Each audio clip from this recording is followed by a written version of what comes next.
Hi there, welcome to the farm. Today was a day to celebrate a fantastic rhubarb harvest and even make rhubarb curd. Yep. But the weather changed on us and now we have a freeze, so we're going to do both today. Protect the freeze and make rhubarb curd.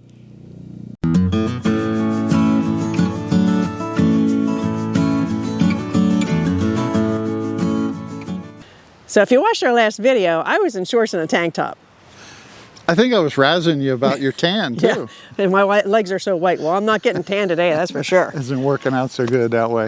Now we're used to in springtime. Come on, the temperatures in spring go way up and go way down, but This that's is crazy, extreme. isn't it? Yeah. The other day it was 90, and tonight we're going down to like 28, which has changed our plans for the day. Yeah. You know, when I was working before on the farm, you'd hear they got a freeze warning, a freeze whatever, and it turns out there's a big difference between a frost warning and a freeze warning because of the damage level. So now that we have so much at stake, we know the difference. And unfortunately tonight is a freeze warning, which is the worst. So we could get damage to all your new tender plants. Everything. I mean, the brassicas are cold hardy, but yeah. And they call for 28. We usually go a little bit lower than that here at the farm. Yeah. So we're going to be protecting a lot of stuff we have planted. It's going to And be a don't forget about my fruit trees. Yeah, we got to figure out how to protect the fruit trees. Yeah, we have these beautiful fresh fruit set, apricot and cherries. They're both going to be vulnerable. If it's down to 28 degrees for, a couple hours, we could lose half or more of our fruit. We could be in for a rough night. We can do a couple things this morning to get ready. And one thing I'm going to do is put wood chips around my little baby honeyberries we just planted last week. The wood chips should give them a little bit more insulation, and I'm going to cover them with fleece. But anything I'm covering with fleece, I can't really do till afternoon. You want to do it in the heat of the day so the heat is trapped under the fleece. Okay, so we still going to have time to do rhubarb, which was going to be... We're going to do a few things this morning and then make the rhubarb curd, which I think sounds amazing. Yeah, I'm literally looking forward to that. So hey, stick around. You're going to see how the freeze works out, and we're going to have this beautiful rhubarb curd. So how does your new plants look? The little baby honeyberries look beautiful. And I just want to put wood chip all around them. I wanted to mulch them, I just hadn't gotten around to it. So the wood chips might give them a little bit of protection and protect the roots at least. Just like I want to do that and protect those little babies. But they look beautiful. Although I do have elderberries coming up because there's elderberry root down there still. So I'm going to be fighting elderberries forever. We'll see. Now for some wood chips. Okay.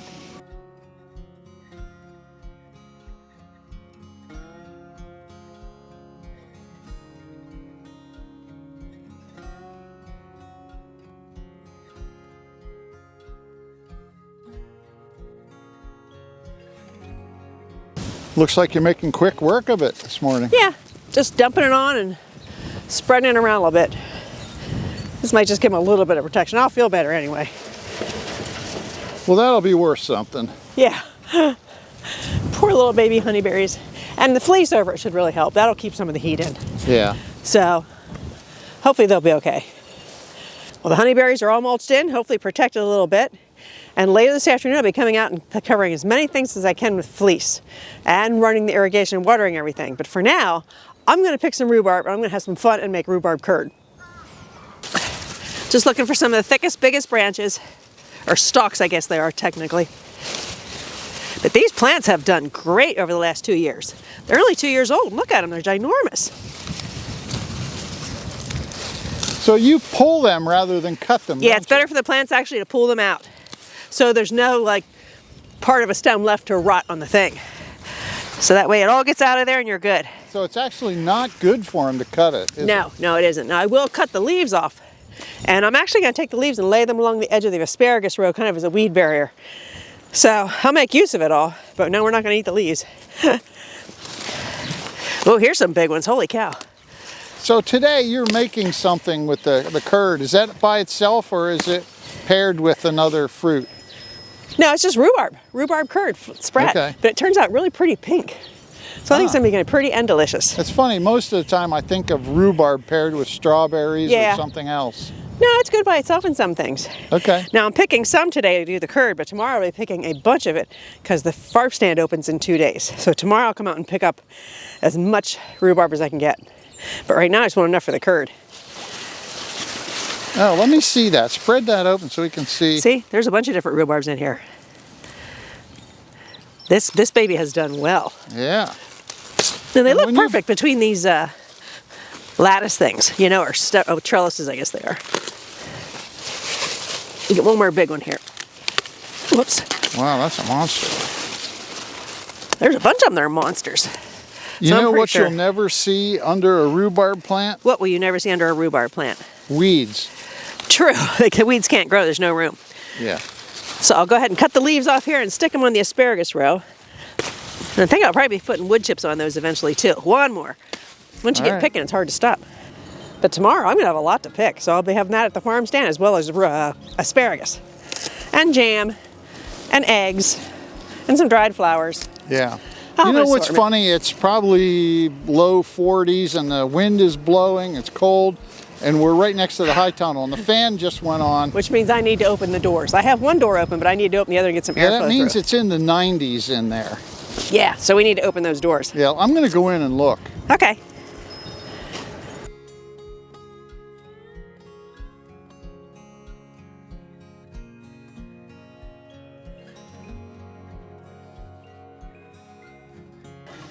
Okay, so the first thing I did was get all the rhubarb chopped into nice little pieces. And I'm going to put it in a pan and cook it until it's nice and mushy, probably about 8 to 10 minutes. And you do put a little bit of water in the pan first just because you don't want it to burn the bottom. But within a couple minutes, the rhubarb start kind of releasing its juice. There will be plenty of juice, but just enough water so it doesn't burn. And I was reading the fine print of the recipe. Remember I said it was going to be really pretty pink? Well, if your rhubarb isn't real red, it's not going to be really pretty pink. So they gave a couple suggestions. You can add like red jello or powdered strawberries, powdered beets. I don't want to add jello, and I don't have powdered strawberry or powdered beets, but they also suggested hibiscus flowers. So I put some hibiscus flowers in this little bag, and once I get it all mushy and starting to cook, I'll add this to it, and it should release some pink into it, but not add a lot of flavor. So I want pink rhubarb curd. Okay, so you're supposed to cook that until it's tender and soft, or you actually want it to break down into like... I want it to be totally mushy, and then I'm still going to puree it in the blender and get it completely smooth. You don't want any hunks. You want it completely smooth. Okay. And then will come the next step of So making curd. beyond soft. Yes, you want beyond it soft. falling apart, and you want the liquid all... The technical term, mushy. Yeah. I want it mushy. And you can tell the water's a little bit pink in there, but I don't know if it'll be pink enough. I'm going to see how it looks once it really gets soft. See if I put the hibiscus petals in. Okay. So is this a single batch according to the recipe? This is a single batch, and it's supposed to make, I forget how much it said, but curd really only lasts in the fridge for like 2.5, 3 weeks, so I don't want to make too much, because I can always make more. We got plenty of rhubarb coming. And I don't know if you can freeze, I'll have to look into that, see if you can freeze curd, or if there's a way to preserve it longer. I don't know, but in the fridge, 2.5 to 3 weeks is probably the limit. Oh, it's already starting to get a little bit soft. Give it a little more and I'll put the hibiscus petals in. I was going to ask you if you're going to be able to concentrate on your cooking today when you're so concerned about the freeze tonight. you Yeah, know? this is the fun part. Okay. Later this afternoon then, will be not so fun, going out and putting all the fleas over. And the hard part's going to be, it's windy today, of course. So I'm going to have to really batten down the But the wind fleas is with going to rocks. stop to almost nothing. Yeah, I'll probably have to put it all down, try to keep it on the best I can, and go out like at 8 o'clock tonight when it slows down, just make sure all the fleece is on and hasn't blown off. So, could be a long afternoon and evening. And then a nervous night. Wake up in the morning and see what we have. Maybe I better get a nap just so I'm ready. Oh, you can get a nap. You might, because it could be a long night. Okay. It doesn't look real pink, so I'm going to throw the hibiscus in there and see what happens. All right, let's come up and watch that. Where's the hibiscus? Right there's the hibiscus bag. Okay. I'm going to keep stirring around so the juices permeate the bag. And hopefully it'll start releasing its stuff and turn it pink. It does lose its consistency very Oh, it does. quickly, It does. Yeah, it's 8 to 10 minutes till it's totally mush. So now I understand your technical terms, mush. Mushy. This isn't quite mushy yet, so it needs more time. And I want the hibiscus to kind of go into it.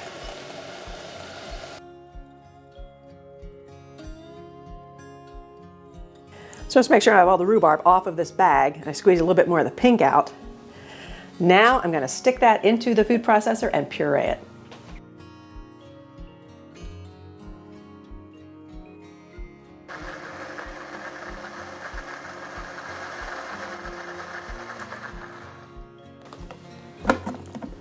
It's so pretty.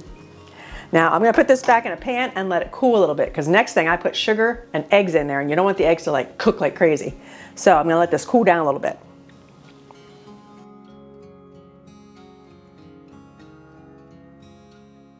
The rhubarb puree has cooled down. Now I'm gonna add the sugar, the eggs, and a pinch of salt. So sugar, you can adjust according to how sweet you want it and how tart the rhubarb is. I kind of like things tart. Yeah, I didn't see much sugar going in there. Half a cup for all that. Especially compared to jellies. Oh yeah, it's nice. You don't need it like jelly. Well, the eggs would help with this to really thicken up. But I'm gonna whisk this up really well, and then it goes back on the heat to simmer until it really thickens up. Now a pinch of salt. Pinch. So get this all whisked up. Oh, it's gonna be pretty and hopefully delicious.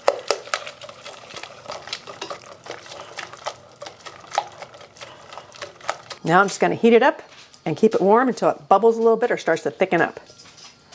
And after it thickens up, then I add the butter and the vanilla. It is a beautiful color. It is, it's pretty. It could even be pinker, but it's pretty. At least it's not like slime lime like some rhubarb can look. Yeah. But isn't that nice? Okay, it got thickened up a little bit, and I didn't make it super thick because the lemon curd I made was a little bit too thick, and it will thicken up as it cools. So I'm stopping there, but now I add in the butter. And I will have the recipe below with the exact amounts of everything and instructions. And a half teaspoon of vanilla. Yum, yum, yum. Can't wait to taste this. I love rhubarb stuff, so I think I'm gonna love this. Now I just stir this till the butter melts, and then I let it cool before I put it in the fridge. And I'm gonna stir it every couple minutes or 5 minutes or so, because it can get a film on the top as it cools. So I'll get the butter all melted in here, and then just stir it every couple minutes till it's cooled off, and then put it in the fridge. So we can't eat it until after the fridge? No, it needs to be in the fridge for a couple hours. Sorry, honey. Okay, but we can taste it today. By dinner time, this can be our dessert. This is an English muffin. How's that sound? Okay. Okay, butter's all melted. Now it just has to sit. Ruby looks like she's interested. Oh, she's always interested. I don't know if you'd like, yeah, you probably like it. You like everything. Okay.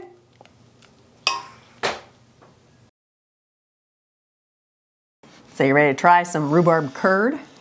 Yeah, I'm really looking forward to it, actually. You go first there. Put some on. And it is pink. It's pink, but it's not like pink. I might have used a few more hibiscus leaves. But it looks authentic to me. It doesn't look like it's still pretty. False. Yeah, it looks great, I think. And it's not as thick as the lemon curd I made.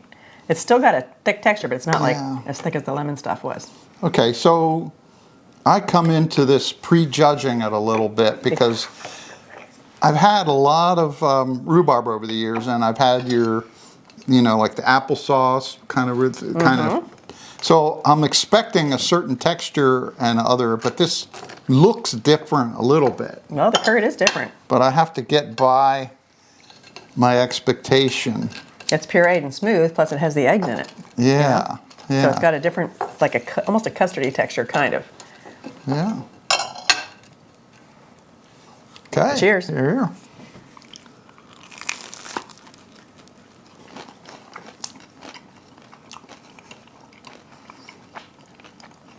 It's more subtle than I thought it would be. It's very subtle. And for me, I wish it was more tart. I love tart stuff. So I think, again, if I make it again, I won't use quite as much sugar. Now, they did say rhubarb gets more tart as the season goes on. So this is some of the first rhubarb. So it probably isn't as tart as later on. But I was kind of expecting a little more tart. So maybe a little less sugar. But not everybody likes that. Everybody else might like this. I just don't like things real sweet. The butter and the English muffin I want to just taste a little bit of it straight up. It's very smooth. Again, it's different than what I was expecting by looking at my past experience. It is very good. I think I would put a little bit more of it on mine because I love the flavor of it. Put more on it. You can put as much as you want. But it's more subtle than what I thought it was. Yeah, it's not as pow rhubarb. No, but it's a wonderful flavor. But it's different than rhubarb jam or rhubarb butter. It's very different. I think I have to eat more of it to really get the full, but I like it. I'm glad you tried it. We've got like 2 cups of it over there to eat, so we'll have plenty to eat the next couple weeks. Okay, another big win. Yeah. So now, the fun part's over making the rhubarb curd. We're not done yet for the day, are we? I have all the fleece laid out kind of ready where it's going to go, and I have the hoops over the strawberries because I am going to cover the strawberries. I figure I got to do whatever I can. I have the fleece, I have the wires, and might as well try to cover it and save as much as I can. So. You know, the funny thing is we do some of these shows and we expect to do a cooking thing, but invariably something at the farm always gets in the way, and then we have to do that. So we're just recording, you know. This is just life. Yeah, this is our life here. But we do get to do some cooking. Yeah, definitely. That works out well. So we'll finish our English muffin and we'll get ready to go start covering everything for the night. You know, I thought the wind was supposed to slow down a little more by this time of night. It did slow down a little bit, believe it or not. This is actually longer than I need for this roast, so I might even try to put a double layer on. Okay. My little baby honeyberries. Let's protect those little Freddies. You're really wrestling it, though. Yeah, this is our life.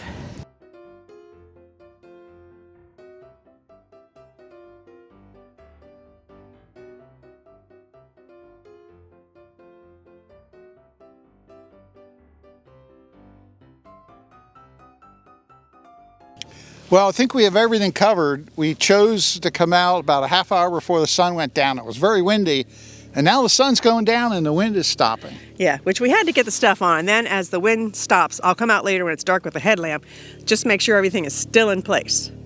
So hopefully it does the job overnight, and we will bring you back in the morning and see how we do. Cross your fingers.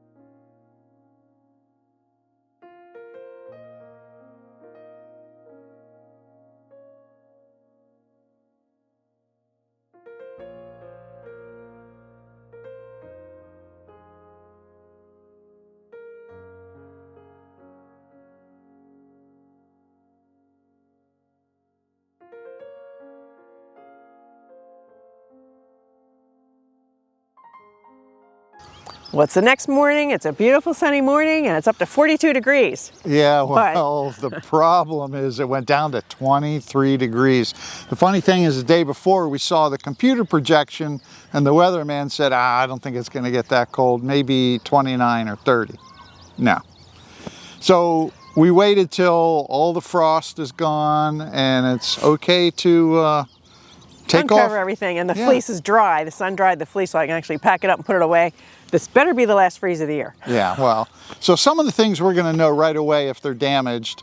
Other ones like the fruit trees, you won't know for weeks even. Yeah. So we'll cross our finger on that, but we're going to see how bad it is now. All right, let's start taking the covers off, okay? Okay. Now you know that the adult honeyberry plants are going to be fine, right? Yeah, you didn't the bigger even cover ones, they're tougher. Yeah. They're tough. The little guys, I think they're okay. Okay. They don't look wilted or anything. We'll know more later today, but right now, I'm cautiously optimistic. Okay. They don't look too bad. And honeyberries are supposed to be hardy down to zone 3, so I think they're pretty tough, but these are little tiny babies. So that's the issue, really. They're just new transplants. Yes, brand new little tender shoots. But I think they're okay. Yeah, I'm optimistic on that too. Okay, this is probably the thing well, between the fruit trees and this, I was really worried about these. Yeah. I want honeyberries. All right, so what are you going to do next? How about we check on the broccoli? All right. It's probably okay too, I hope. All right, so brassica time, right? Yeah, so this is either the cauliflower or broccoli, which I kind of got mixed up, but they look pretty good. They look okay. Now we are going to be able to see the cabbage. I didn't have enough fleece to cover all of it, so we're going to see if the fleece made any difference or not. We'll be able to see what it looks like fleeced and not covered. All right, so cabbage. This is green right here, and this, the fleece made a big difference. Oh, really? The cabbage under the fleece looks completely fine. Down here, it's in trouble. These are like the 3 plants that weren't covered. And they're not going to die, but they're definitely stunted. I don't think they'll die, but they're hurt. There's no doubt about it. All right. So we have the same thing on the strawberries. Not all the strawberries were covered. So let's see how the covered look versus the uncovered. Okay. So there's strawberries that weren't covered. Here's strawberries that were. I don't really see or feel a difference. Strawberries are tougher than I thought. No, they might be a little bit wimpy.